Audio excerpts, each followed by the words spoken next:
Let's go over my resume, beginning with my very first employer. And before I get into it, I do want to make it very clear that I am going over my resume just to burst your bubble, okay?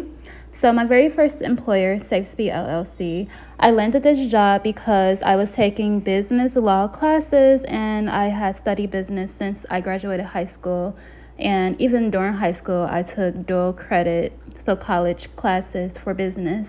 So I was a business enthusiast, I was an entrepreneur spirit, and I was in business law class, and I was able to get a job at SafeSpeed LLC, which is a legal compliance technology, traffic safety technology firm, and I was a reviewer. I reviewed traffic violations for multiple municipalities throughout the Chicagoland areas, but the suburbs only. And so the police was my client. I worked for the police essentially. At this employer, and for every one of these employers, my main point is my job role and the people that I worked with. So at SafeSpeed LLC, like I said, we worked as reviewers. I was a reviewer, and I worked to make sure that I captured the accurate information, entering data into the system, analyzing footage, capturing images, and basically data analytics almost. And at this job, my main point was to be focused and very precise, and also to be very timely, to be very accurate. So that means I didn't have a lot of time at work, which I started this job part-time, and eventually I grew to full-time. I didn't have a lot of time to talk to the people. So while I tell you guys the story about me working at SafeSpeed, where it's my very first professional job, like at my college classes, most of my classmates were black or white. And then there were like some foreigners from Indian, Asian, Mexican, just not a lot. I went to school, at this point, I was at Harold Washington College in downtown. So when I started working at this very first professional job that I landed, that was only a few blocks away from my school, I, came there by myself, and I met some of my coworkers, but not a lot. Like, when I very first started, we weren't that close, and also like it's a very small company and everybody is focused on the work that is before us. When I first started, in the morning we would have huddles. Like everybody would just kind of like listen to what we're going to be doing that day and what's going on. And all of the people were mostly black and white when I first started. Over some time, so maybe like when I got at the first year point, or maybe like at some point, all of my coworkers became like mostly Mexican. And while I was not happy about this, I didn't like complain about it. And it was just like surprising, but it's nothing that I complained about, or like I didn't like worry about it. Like I said, at the job, like we didn't really have teams at all. It was just like you focus on your work. So the fact that the coworkers became mostly Mexican, it was not a concern because we all focused on our work. After that job, I went on to work at Anova, and this was my first job in finance. Anova is a personal lending company. Anova actually did various different loans. So they do lines of credit, they do payday loans, they do business loans, they do all sorts of loans. And at Anova, most of my coworkers were black and white, and in my department, they were mostly black. I worked as a customer service representative in my department, which was probably like 40 people alone. Like this was a big corporation. In my department, it was probably like 40 people alone, and literally less than a handful. Like I can count on one hand how many Mexicans there were, and I was the top employee. I was the best. After I moved on from Anova, I actually went to work at SMS Assist, and I worked at this company because it offered a higher pay, even though like I did really like my work at Anova. I was looking to grow in my career and I wanted to make more money. So I moved on to SMS Assist and I worked as a client relations representative. My client that I worked with daily, they were white Caucasian. His name, I would disclose his name because I'm not going to say what company he worked for. His name was Andrew. We worked very closely all day, throughout the day, not together but remotely. So we talked on the phone and written communications. He'll see like things that I upload. And basically, I'd had a team. My team was mostly black and white. And again, I can count on one hand how many Mexicans. And overall, throughout the entire company, it was not a lot of Mexicans. Like, so the company is black and white, very American. Moving on to my job after SMS Assist, I worked at Opportunity Financial. I moved on from SMS Assist because I did really want to work back in finance. Like I said, I really liked my job at Anova. It's just that I needed to grow in my career. I needed to make more money.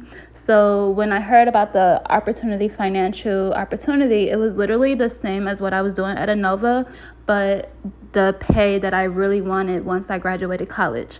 I finally could possibly make that and more. So I moved on to Opportunity Financial, and I really enjoyed the work because it was very familiar to me. I was an expert at what I was doing at this point, working in finance. I was actually recognized as a loan advocate. That was my title to my job, and I did like loan processor work.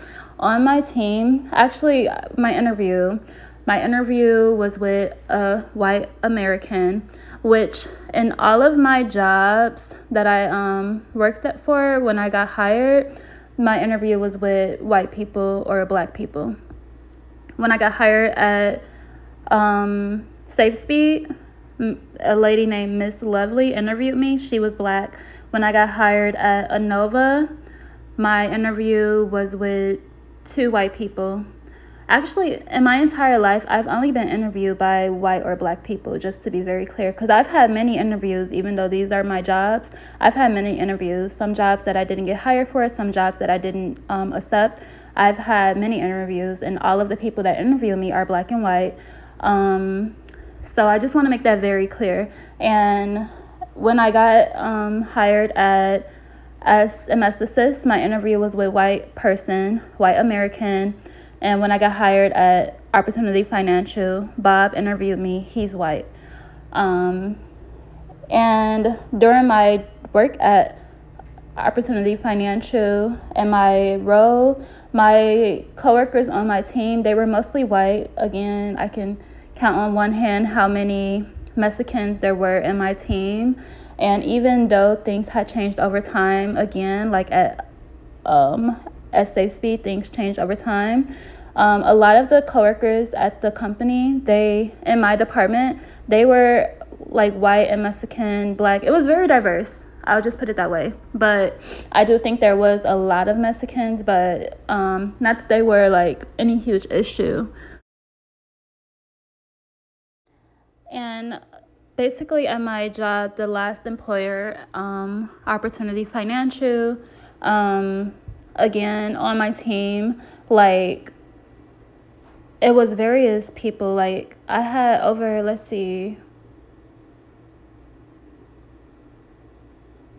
over 4 white people when I began my job. So I'm going to just put it that way. That's how my team was. What I can see as I look back on my career is that it's probably like during the time that I'm waiting to start my role that somehow someone is organizing something. But once my interviews, all organic. When I get to work and when I'm working, all of that is organic. I'm doing my actual true work. And if there has been any means of like how a specific manager was selected or however someone else got hired into the company as well, that's not my business and it has nothing to do with my work, because actually in my work, as all of these jobs, they're very similar. In all of these jobs, it requires the individual to work individually to make a certain, to show a certain performance. So all of my work, I do it all by myself. And honestly, like, I hardly need a manager. Like, I hardly need a manager.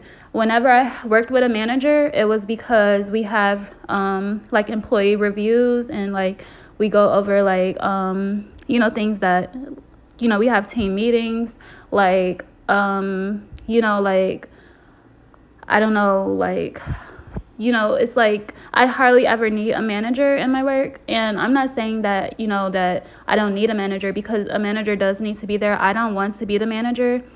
I haven't wanted to be the manager in these roles. There is jobs where I would be the manager, just not these roles are not where I would be the manager.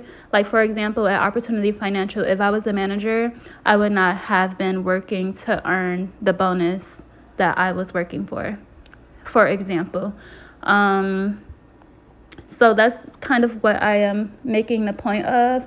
I really want to make that very clear, because while there has been people very frantic and very, very geek that they've been able to work alongside me because they probably didn't deserve to. They don't deserve to be around me. I want to make it very clear that, these are real interviews. All of my interviews were with Americans. I have education that would suggest I earned these jobs.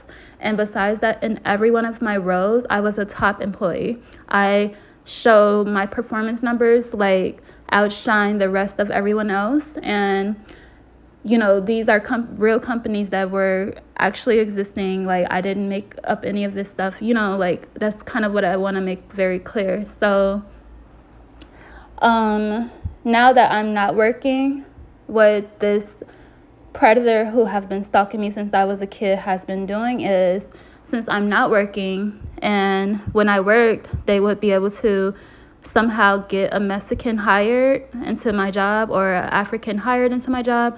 Honestly, I'll also be very clear that I have not worked like closely with any African throughout my entire work history. There has been no African until Opportunity Financial. An African was hired, but they weren't on my team, even though they did want to work with my team on a collaboration.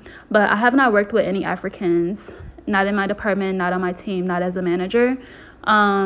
But they have been hiring. They were hiring Mexicans to work at my companies.